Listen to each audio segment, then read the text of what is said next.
Hello, everybody. Grant Hunter here with another Product Growth Leaders topic of the week. Now, Steve, my partner, who's not here this week, one of the favorite things for him to talk about is removing chaos from product management. And so we decided this week we were going to sort of go all in on that concept and talk about chaos in product management. And what a great panel we have with us today. Pamela Schure, John Krog, Brian Weber. Through this call, we're going to have some great conversations on chaos in product management. I'm going to throw a curveball when we get to one of our normal participants, May Wong's answer from our Monday question. So our Monday question was, what are the signs of chaos in your product management organization or process? And one of our all-time all-stars, your neighbor, Brian, Jason Vincelette, said one sign of chaos is our stakeholders don't know why we are developing the features, modules we are developing and not others. So no clarity as to why we're doing what we're doing. Jason Weber, the Jasons came in strong in the beginning of the week. I think there are a couple of fairly obvious signs. Churn in the product development. You're not working towards a goal, so a lot of change happens. People may leave. And you're constantly trying to fight changes in direction. The tail wagging the dog and moving around. He said chaos could be the cause of this or a host of other organizations. Third one, he said, echoing Jason Vincelette, knowing the why is key. Not only will developers be confused, but your salespeople, channel, et cetera, will be confused. There is chaos. I'd love to, after that first foray, get some of your thoughts on this. Pamela, you've been working in product management for longer than most people have known product management is around. And I'd love to get your thought on, when you see chaos, what are the signs of chaos? When you were talking, I kept thinking about a flip-flop, which is one quarter it's this, the next quarter it's that. 1 week it's this, the next week it's that. And so it means that your organization can't settle in to actually get the work done, right? Yeah. And people are constantly able to throw bombs into what you're doing and saying you're doing it wrong. So that creates chaos. And I think the chaos comes ultimately from a lack of alignment and a lack of just understanding that people need a calm path to go on, even if it isn't perfect, that they get to some changing point and then they're able to change, as opposed to flip-flop flip-flop drives you crazy. I love that word for it, because that's really what it is. It's sort of like back and forth, often the tail wagging the dog, as Jason Weber sort of alluded to. Brian Weber, you listed a few things. You said duplicate efforts and drop balls, unclear problems, communication breakdowns, trying to do too many things. Talk to me. Yeah, I think it's in the end, I think it's all communication driving all those. So like the drop balls and duplicate efforts, if the roles aren't clearly defined, either going to be dropping stuff or two people are going to try to do the same thing. The prioritization, making sure you're working on the right things. I think that kind of goes to the flip-flop. Are we aligned? Are we doing the right things? Have we prioritized the things with the most value? So with prioritization, though, I mean, isn't there part of that is really, we could not be flip-flopping. We could be just doing the wrong things and executing on them very well. Yes, we hear a lot of our customers say that, if you're not getting that flip-flop, how do you know that the chaos is there? And I guess it's not, not until the results come out, like John Krog said. So I think the only person, John, who talked about target dates, and I know you talked about profitability in the poll. We'll get to that later. You come from a more go-to-market commercial side. You've been both on the account management and business development side, as well as on the product management side. Talk to me about how you view chaos through that sort of downstream from product management. Yeah, I mean, I think, to me, chaos is when there's like a misunderstanding or a lack of clarity of what's going on. And sometimes it's, and I don't know if this would fit into the flip-flop, but if the stakeholders don't feel they're getting what they want from the product, you start getting a lot of back channels, and you start getting people talking in the ears of product management because they feel that the formal process, the real process isn't working for them. So then to me, chaos is when you have competing processes. So, and then what that inevitably does is it distracts people. And then you either start seeing changes to the roadmap or delays. And ultimately they show up for people at the surface level. They might see it as, sudden announcements of changes in priority or a different set of capabilities coming out, or a delay to add more to a release so that it's quote unquote more impactful. But all of those things, because they were happening behind the scene, they're not communicated, which makes it seem chaotic, that things are just randomly happening. And to me, like, I associate chaos with randomness. And I think that, there's times when chaos is just misunderstood. And I think other times it's because things are happening with some, opposing power structure that's not understood by everybody else. Can I ask something, John? I heard a while ago this idea that we have the formal process for doing things, and then there's like the informal process, the way things really happen. Yeah. And so sometimes it feels like the organization might say, we have the strategic objective, right? So that's a formal process. This is how we're going to do it. But there are these underlying other routes for getting things done. Right. And I think chaos happens sometimes when those things are profoundly in conflict. Like, we want to move faster to market, but we have this process for delivering a product to market and it's really slow. Yeah. Right. And we're unwilling to give it up. And so that creates like this tension within the organization where you end up with these opposing views of what's most important to do. Yeah. And the other thing that I see happen sometimes is there'll be, I call it the boardroom statement of what we want to be. But then each time an event happens, we do our natural action. And so we have this disconnect between what we say when we're sitting in a strategy session with our big thinking hats on, but then when we get to actually doing a single thing, our decision is more what's comfortable or what's natural. Well, I'm going to throw something out. So at one point I was training people at Cisco, and it was really obvious that Cisco had this culture where the divisional profitability took precedence over everything. So it didn't really matter what was said at the corporate level. What was going to happen was in the best interest of that particular division. And I don't know if that's changed now, but it, for years, they would have these big corporate objectives. And as you said, when it came down to it, what felt natural, what felt comfortable is, let's make the guy at the head of the division successful. And if the rest of the company fails, so what? Yeah. That's an interesting point, if I could step in, John. So all of a sudden, none of the answers I think really went into this, but one of the leading causes of chaos, and causes we're going to talk about later, but misalignment, right? Strategy from the corporate level down, how does it go down? And we'll talk a little bit more about sort of the causes, but I hadn't thought about, I hadn't really thinking about that, but leadership is such a impact on this, poor leadership or good leadership. And when John was talking right before that, I was thinking, God, product leaders are a major cause of it. Yeah. And it doesn't even have to be like a corporate versus division level, right? You can have I've been in cases where a business unit says, we are going to start putting all the ideas into the product and stop doing customizations for clients. Any customizations we do have to be something that aligns to the product and will be part of a product, will accommodate what they want as part of the product. And you make those bold statements, and then, all of a sudden there's this proof point where big customer wants something. Product says, well, we can do that the right way in 2 quarters. And suddenly there's a customization getting done because it can be done in 3 weeks.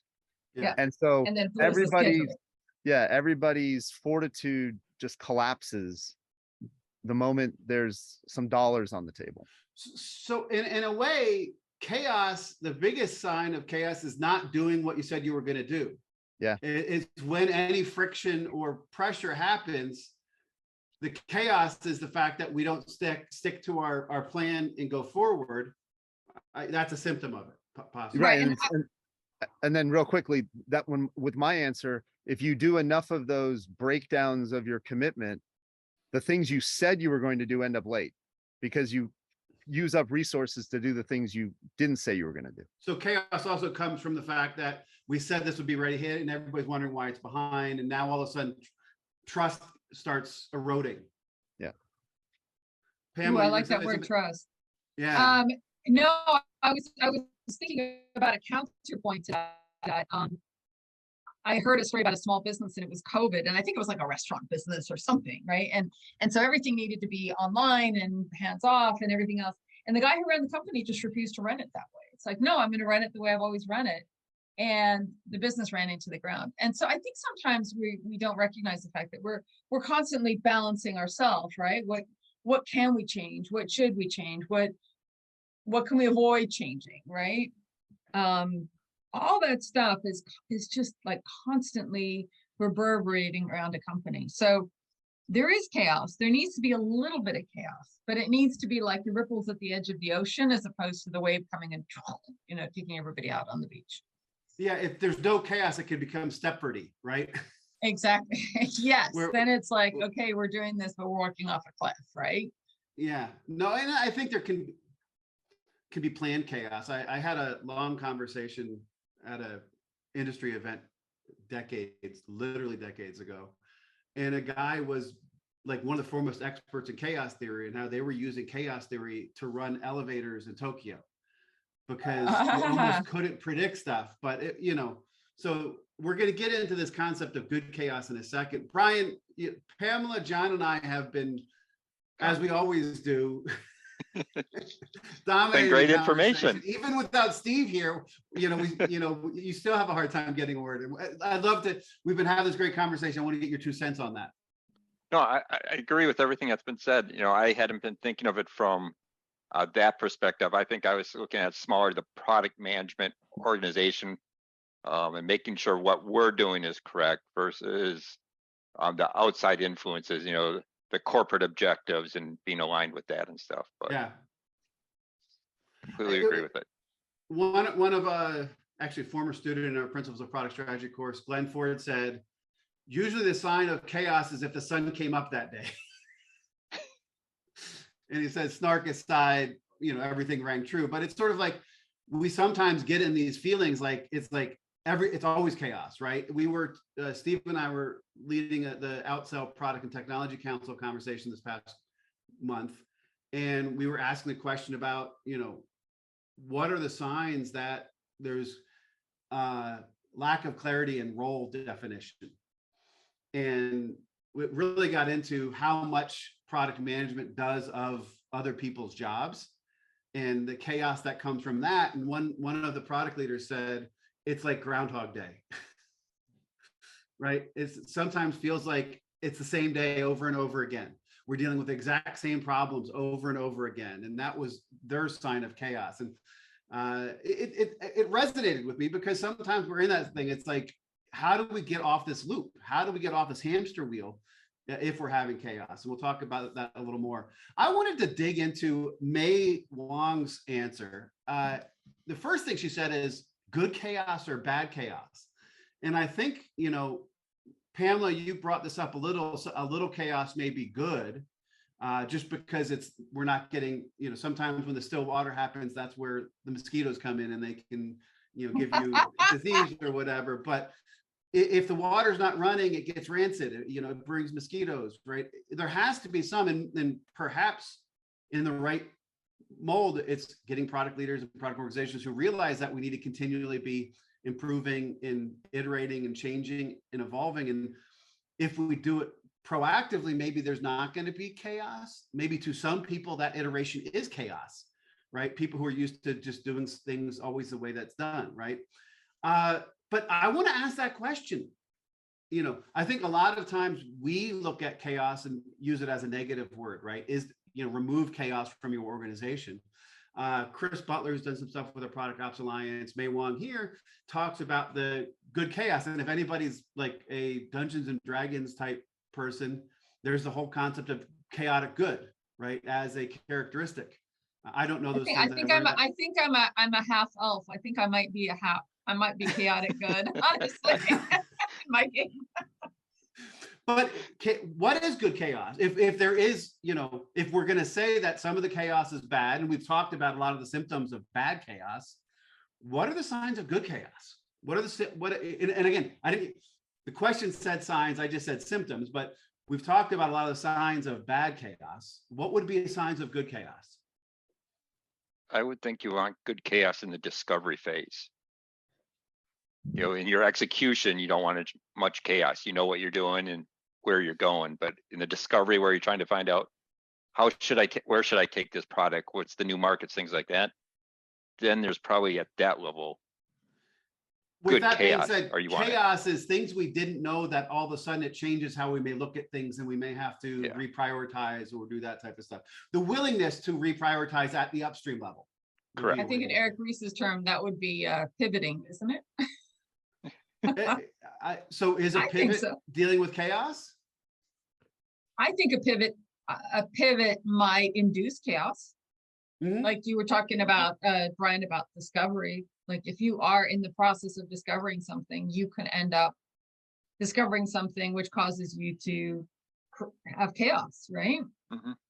Like it wasn't expected, and how are you going to change it?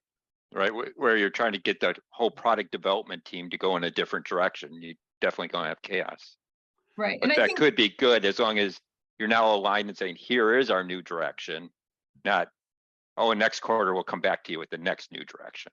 so let me just say something. I was just thinking, I started with an analogy in my own head about kids lining up after recess, and it's pretty chaotic just at that point, but they all kind of know where they're going to head, right? Eventually. And I was thinking, if I were going to compare and contrast good versus bad chaos, in good chaos, I have people who are going, I don't understand where I need to be next, but I do understand that I'm going to have a role in this, and this is what I believe it to be. That's Okay. one. Yep. Or in bad chaos, they go, I have no idea what the heck's going on. I'm giving up. Yeah. All right. And so one is, if you give people at least an inkling of direction, they will try and align, right? 9 times out of 10. And actually, May said something that not totally exactly what you said, but in my head, I'm aligning them together. She said, sometimes you need chaos while you're changing, right? Yes. If we're evolving Yes. our process, she said, divergent artifacts and templates, things look different from PM to PM or pod to pod. And she said, that may not necessarily be a bad, because when you're trying to figure out new ways of working, sometimes you need to try a little bit of this, a little bit of that. Steve and I have always said, there is no two companies should have the exact same process with the exact same artifacts. Every company is different. Every team is different. We need to make sure each team can adapt and, evolve artifacts and process for them and their stakeholders. And there may be chaos through that process. So I think in May's world, she was saying the chaos of trying to figure that out is good chaos, right? If it's getting us to a better thing. And Brian, your comment really has me there's a picture you see sometimes of like squigglies all over the map as it starts left, and then as it gets right, they get more refined, and then it sort of becomes a straight line. I think to you, what I heard was, we need to be a little chaotic up here because we may not be able to get there and do what we need to do. In the most interesting, I'm going totally non sequitur here. I was listening to Malcolm Gladwell's podcast, and he was talking about this election system for high schools that these guys are trying to roll out, where it's a lottery. And he said, what they found is that the kids who the teachers who think themselves are going to be the best leaders, don't always make the best student leaders. And there are kids who could be good student leaders who don't step forward because they're not extroverts or whatever. And they created this, everybody says they want to be in it. They do a lottery, and they've actually found that they've had better governance from these people, and people they never thought were going to be good leaders. Long story to get to, NHS started using a system where they had a whole review system to cut the first path. And then they did a whole scoring system on stuff and what they funded. And they did an experiment trying this randomness factor. And they found that the money they funded, the projects they funded through randomness, actually performed better on the whole than the projects they did through a scoring system where people had their biases that they could put onto it. And so I think it was John earlier who said randomness and chaos, or maybe it was Brian, or maybe it was Pamela. I don't remember, but there, this thought of maybe in our early discovery process, we have some thresholds you have to get past, but maybe we have to realize that the inherent biases we have as product leaders and product managers may mean we're not picking the right things, and randomization of pre-qualified may be a better way for us to get chaotic in an interesting way. Yeah. Go ahead, Pamela. John. I think good chaos, usually a good sign of it being good is if it's because of market reactions, right? Okay. So if the chaos is happening because of internal politics, that's more often than not easy to label as bad. But if you're chaotic because you're trying to react to market feedback, and whether changes in the market. Yeah, or it could even be market reaction to what you've been doing is steering you to learn that what you're doing is wrong. So, I know we don't talk a lot about our current situations, but I'm in a startup, right? We're a 6-year-old company. I've been there 3.5 years. We actually are pushing ourselves, even though we're young, to start taking more risks, to be willing to fail fast, because we were being more conservative about what we were willing to try to do in the market. And, there was a lot of double checking and are we sure this is the right thing to put on the roadmap? And the time we were spending discussing it and prioritizing and evaluating was time that we were missing to just get it to the market and let the market tell us. We were negotiating with ourselves too much. And it's if you can make those small failures, right? And I would say learn fast. I hate the concept of fail fast. Well, we did it to get people to say it's okay if the first cut doesn't work right. That's okay. You learn something and go on. So we intentionally use the word fail to overcome some of this perfectionism that people were exhibiting. And perfect is the enemy of done. Right. And the whole thing is to introduce a little bit of chaos, to get people to go back to the earlier days when, you got a release out there and then you waited to see what happened and quickly fixed it rather than trying to get it perfect. No, I like that idea. So we're forcing ourselves to bring some, good chaos in. No, I like that. And I think that, as we start thinking about how do we, look at chaos in the product management profession and processes and organizations, we need to understand what is good and what is bad. And, bad, good is the fact that we're keeping things fresh and we're willing to learn, whether we call it fail fast or learn fast or whatever it may be. Good is that we realize that there's some dissonance at the front end that we're going to be learning and we may change our minds, and that's okay. But as soon, once we get to a commit and we start moving into development, we should probably reducing some of the chaos. I love that. Any last thoughts on chaos signs, good or bad, before we go to the poll? I guess I wanted to also add that sometimes as PMs, we're supposed to add chaos. Good chaos. We're supposed to be change agents. Like just ticking over is not good enough. Right. And so, and for some people, they find that really irritating.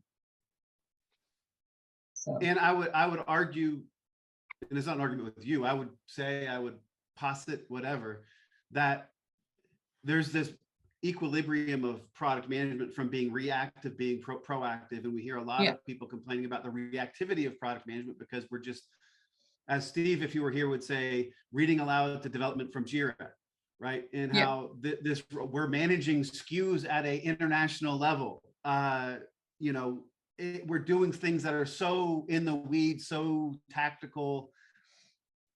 I think that the more you are in that realm of reactive, the harder it is to be the good change agent because you're being the one that's whipped, right? Yep. The more we can pull product management up to that proactive and what we call the business and strategic role of it, the better we can be that change agent. I love Yeah. that analogy, Pamela. Thank you for that. Okay. All right, so we did our poll this week, and obviously my screen thing is not working well, so I'm just going to go to this one. I have to redo my little OBS. So the question we asked was, where does chaos have the biggest impact on the company?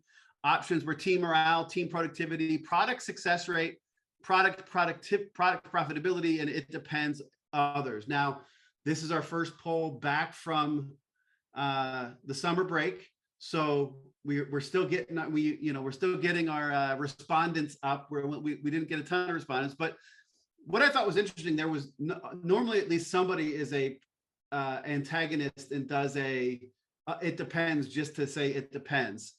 I'm going to work bottom up. Well, we got two representatives of the two ones that came in tied for second at 25%, product profitability, team productivity. We've got a representative of the one that came first, team morale. Pamela, did you vote in the poll? I don't think so. It's my first time being here, so I don't realize there was a poll. So I will go looking for the poll next time. Good. What would you vote for? Now you see this. Where does chaos have the biggest impact? Morale, productivity, product success rates, product profitability, or it depends other? Probably morale. Okay. Like, go with the crowd here. Which impacts productivity, right? Definitely. Yeah. Which in productivity impacts product success rate, which impacts product profitability. I think we've found that all of these, every time I draw these, there's some levels of themes for it. And then I had put team morale as well too. Mr. Krog, product profitability. That's the go-to-market hat, isn't it? Well, it's a little bit of that, but also if the team's not productive, things take longer. That means it costs more and you're less profitable. So even if you sell it well, if it costs more, your profitability was affected. Morale would show up in my mind. Morale shows up eventually as profitability as well. Yeah. Either people are doing the quiet quitting everybody's talking about, or they actually quit and have to be replaced. I was just going to say, that sounds like quiet quitting. Yeah. Right? Which is, I don't know what's going on. I'm just going to back up until I feel safe enough to get involved. Right? Yeah. Well, I think you did make the team morale has an impact on productivity, which means if we're quiet quitting or slow working things or not putting our efforts in doing as much as we could, that could affect both success rate and profitability.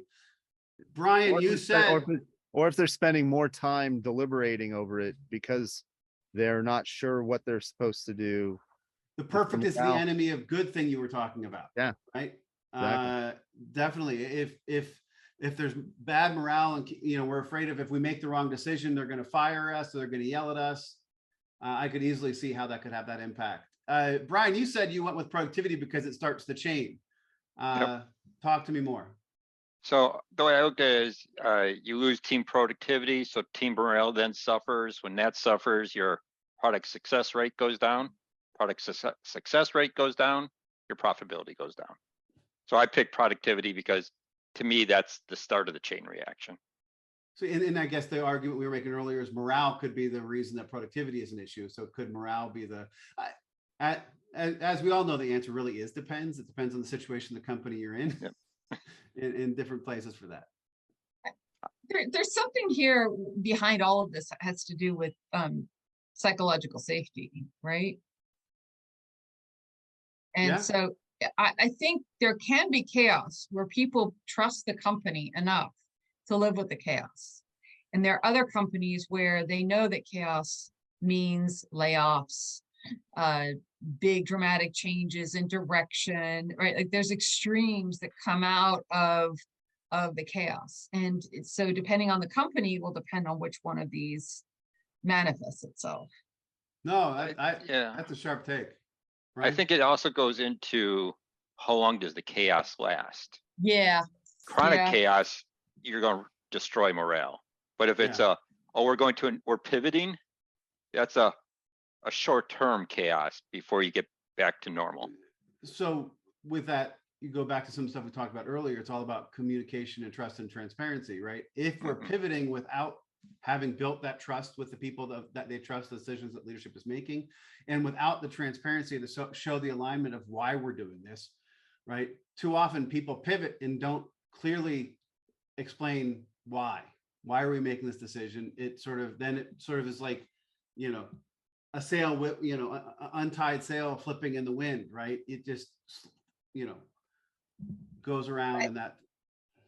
So we started talking about communication, and I kind of was thinking about this, especially John, you work more on the marketing side, right?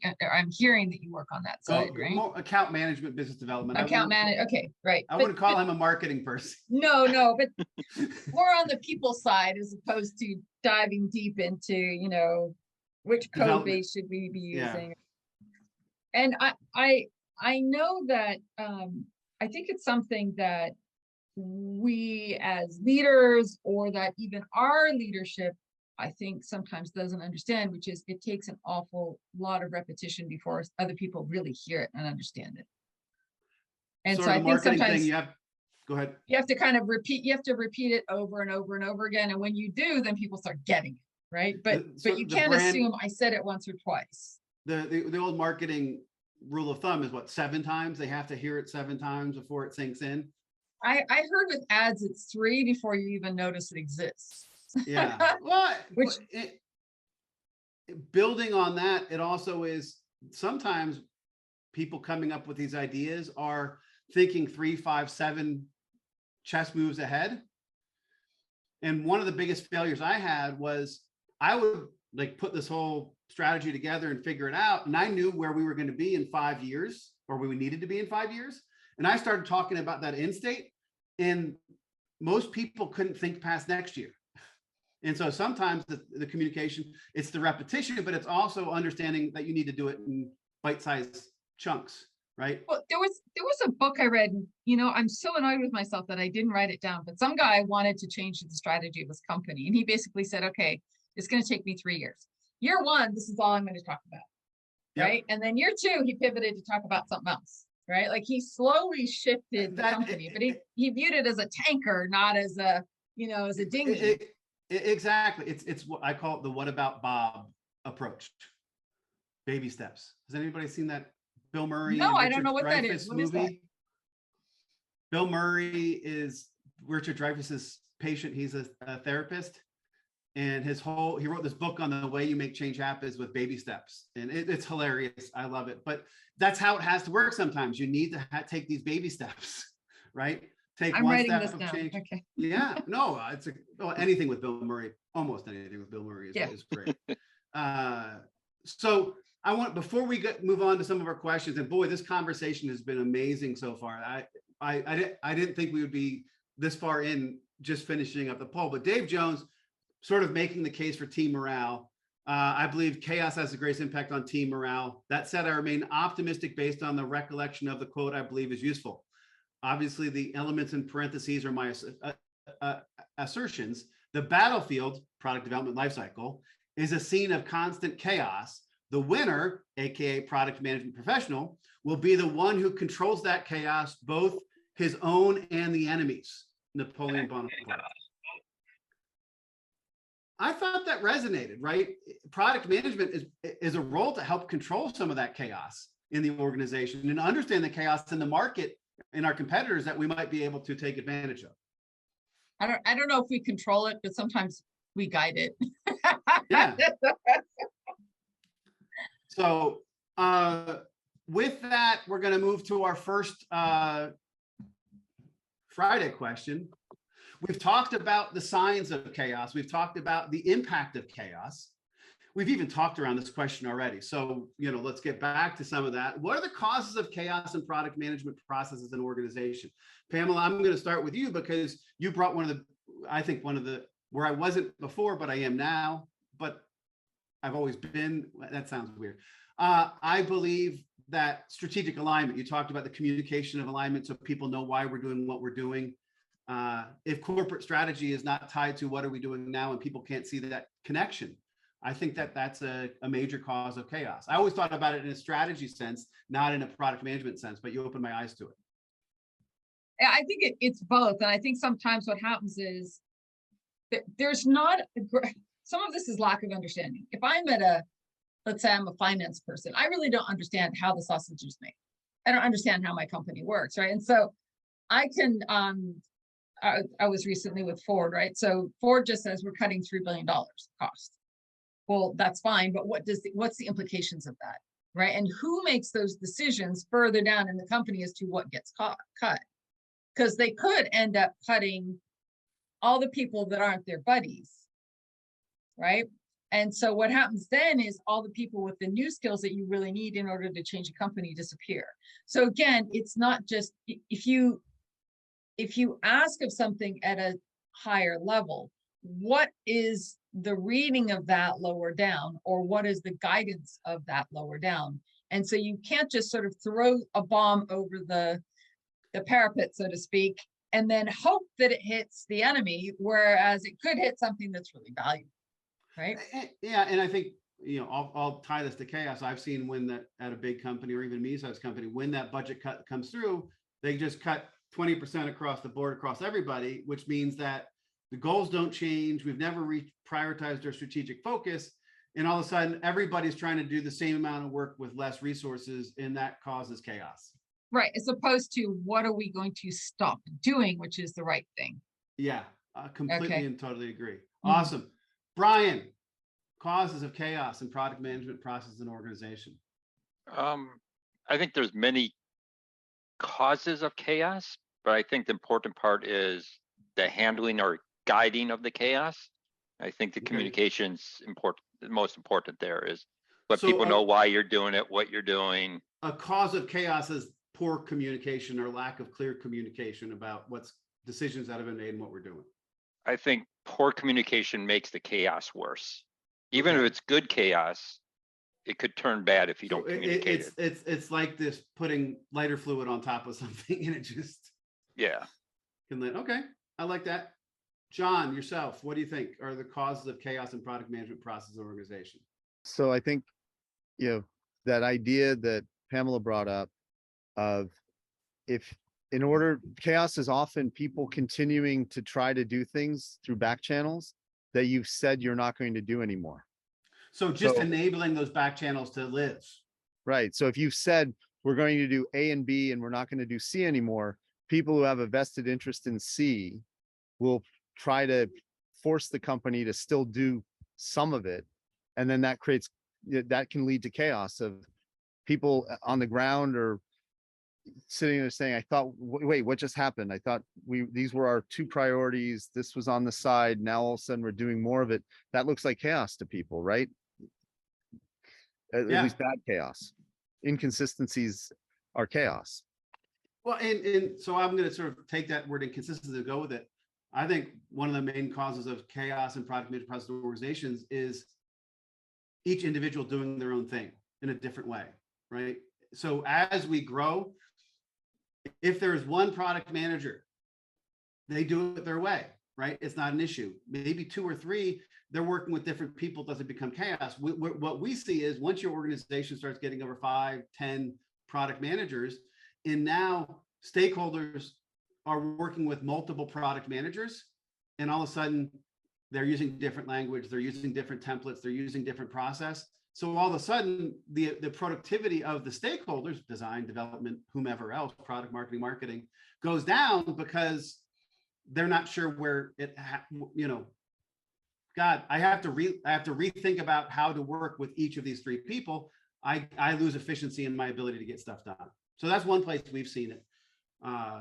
The other place we see it is in lack of clarity and role definition, right? So when product management gets pulled into that tactical side, as we talked about earlier, right? And they become more reactive, bad chaos is allowed to fester because there's nobody being proactive in managing it, as Pamela, you were talking about earlier. But also, who does what, right? I mentioned the Product and Technology Council call with Also. One person said, it got to the point where the product manager, the designer, and the tech lead, each thought it was their responsibility. So they would do it together. And all of a sudden, a job that one person should be doing, you got 3 high paid resources sort of co-doing it. And it's totally redundant, right? You shouldn't have 3 people doing it. You should have one person doing it. That's the accountability, one person in charge of it. And so that's where chaos came through sort of in the organizational structure. Did that example with the 3 people all doing duplicative work, did that lead to delays where forecast target dates were all slipping all over the place and of course people didn't know when to expect things? Because all of a sudden, if you're say this one thing is just 5% of somebody's time, but now you're taking 5% of the product manager's time, the designer's time, and the tech lead's time. That's time resource that could be put on other things. And so role clarity is one of the places we also see. Any other thoughts on this question before we move to the next one?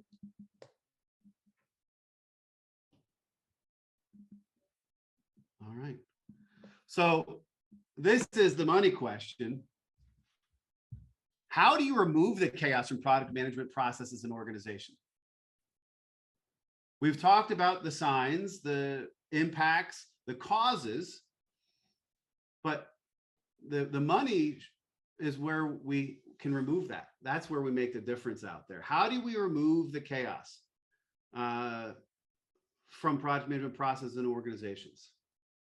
Brian. I think a lot of it depends on which chaos you're talking about. May's example of they're changing within product development, they're changing some processes and stuff. It's a managed chaos where the back processes is more of a unmanaged chaos. So I think communication and do what you say you're going to do. We're going to get rid of this back channel. It's like telling your kid, you do that, you're going to get your phone taken away. They do it, they still have their phone. Doesn't fix anything. I know all kids. And actually, after our conversation so far today, I want to reword this because it's not removing the chaos, but how do you improve the value of the chaos, right? And I'm still working on wordsmithing it, but corral it. Was it manage or like I was gonna say contain the chaos. Yeah. I felt I think sometimes what we do is we hold space for the chaos, which is we're gonna try and limit the chaos to as small a piece as we can, right? Like anyway. Or we hedge against it. We just expect it's gonna be there. There's nothing we can do about it. We treat it as a constant and we just hedge against it. So I want to be very careful. Like if we hedge against it, we're just kind of ignoring it. And as opposed to, so sometimes I think we need to deal with it head on. And I think sometimes when we see chaos, rather than wait until it hits us, as sort of an really, really bad surfer who got really smushed by a really big wave one day, I think we need to know that it's happening, acknowledge it, and have a process for accepting it in as part of something that we need to cope with. And I'm taken back to something that happened a very long time ago where there were some conditions of business that were changed and all the salespeople were revolted except one. And he basically said, I'm going to accept this. I'm going to explain it calmly to everybody. And he basically damped the chaos down. Right. And so I think when we see it coming, we have to not ignore it, not put it aside, but we have to decide what needs to happen as a result of this thing coming in and proactively deal with it. Brian, I see all this military stuff behind you. I have my uncle's flag went to his son. But I'm just thinking there's this thing called OODA. Was it? Did I get those right? But it's basically observe, orient yourself, basically decide, and then act, right? Yep. And I think we kind of need to take that with chaos. When we see it coming, we can't just let it happen. We have to step in front and get ahead of the chaos. I love that OODA. I'm going to look that up because I think that's something that product management can learn from.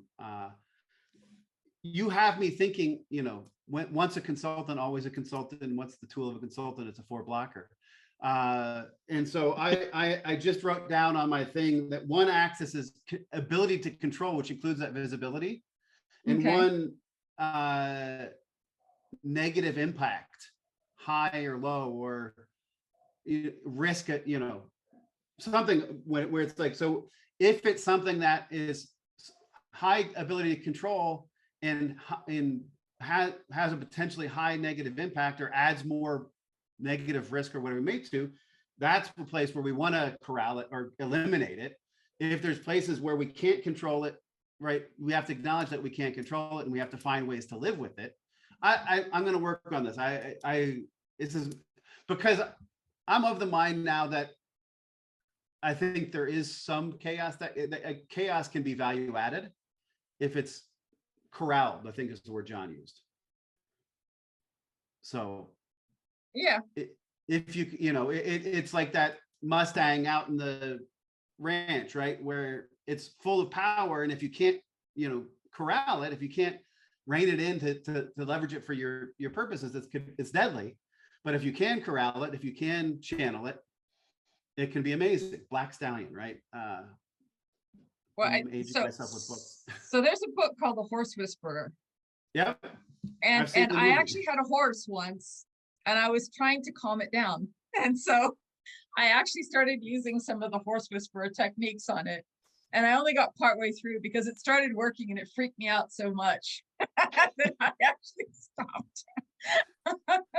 So I think what the lesson I took from it was there are usually strategies for dealing with all kinds of chaos that come at you.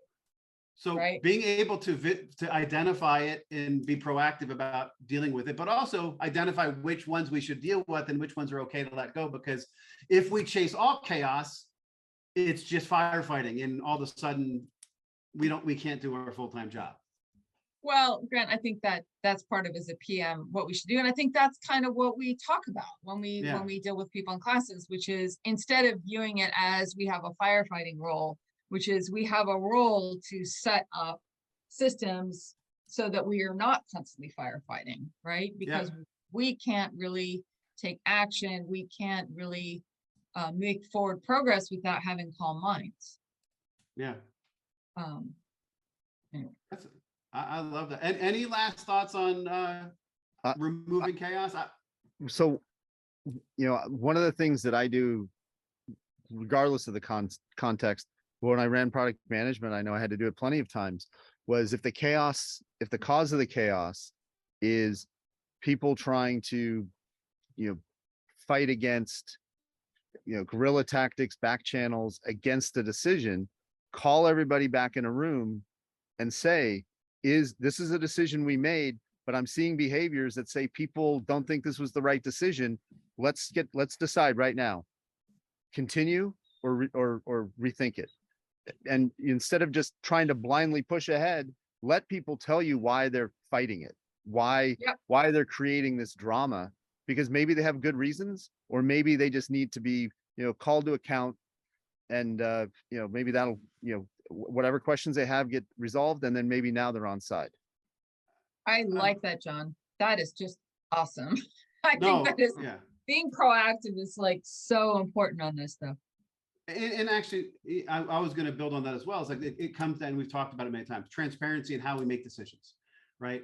If people have transparency into how do we make these decisions and the impact, and people have transparency as into what is our strategy and how does that strategy cascade down from corporate to portfolio to product line to go to market, right? The more transparent we can be with that, the more open we can be with sharing and helping people understand that alignment and how we made those decisions, and that there is a process for making these decisions. And so it's sort of, it's never going to be an open everybody, because there's always going to be some level of objectivity, or subjectivity into making decisions.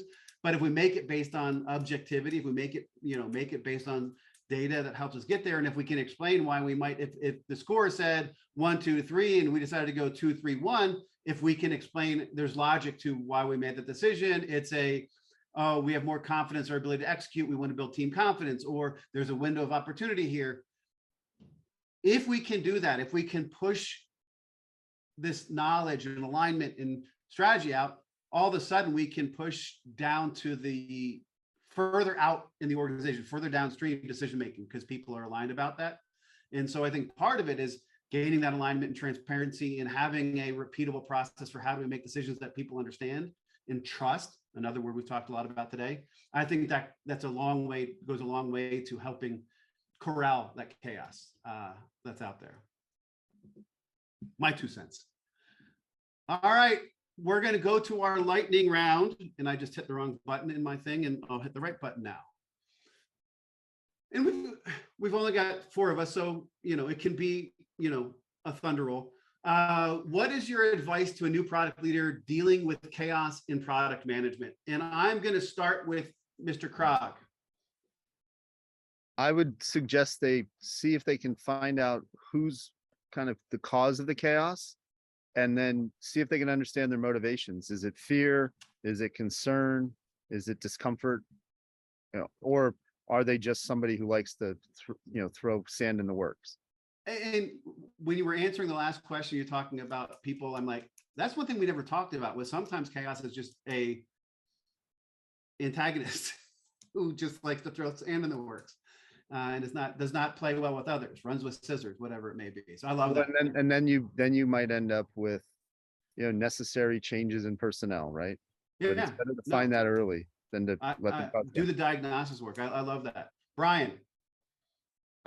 Don't ignore it and be proactive in managing it. All right. Get down to that root cause. Don't ignore it. Be proactive in managing it. Pamela.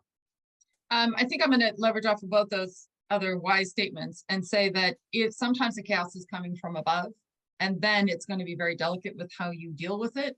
But John, you mentioned understanding the implications. So explaining to someone who may not understand implications, what it is actually doing for the rest of the organization. And you may not have a resolution, but at least you will be sharing your best intentions with them as to the implications. No, I love that. And I totally concur. And I'm going to sort of, as Pamela did, do the yes and, right? Let's build on top of all of them.